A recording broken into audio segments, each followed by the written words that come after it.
আসসালামু আলাইকুম এভরিওয়ান, আশা করি সবাই ভালো আছেন। আজ যুক্ত হয়েছি আমরা বাঁশবাড়িয়া ফেরিঘাট থেকে। বাঁশবাড়িয়া ফেরিঘাটের এটি বাঁশবাড়ির অংশ।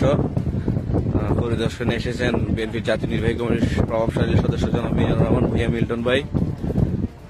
সরজমিনে তিনি পরিদর্শন করছেন। আপনারা জানেন তিনি ঘাট আন্দোলনের দীর্ঘ পরিশ্রম ত্যাগ করেছেন। তার নেতৃত্বে আজ আমরা পরিদর্শন করতেছি, কাজের অগ্রগতি দেখতে এসেছি।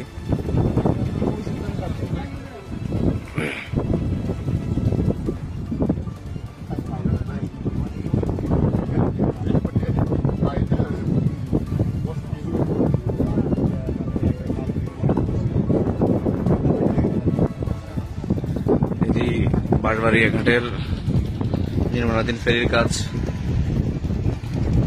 এখনো চলমান। এটি একদম মেইন ফেরিতে উঠার এবং নামার মেইন প্রবেশ পথটা একদম কাছের। আপনারা দেখছেন চতুর্দিক থেকেই কাজ প্রায় শেষের দিকে।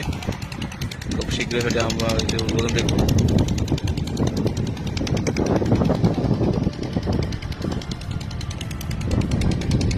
সন্দ্বীপের ঘাট থেকে বাঁশবাড়িয়া ঘাটটির মধ্যে দুই ভিন্নতা দেখা যাচ্ছে। সেটি হচ্ছে সন্দ্বীপের ঘাটের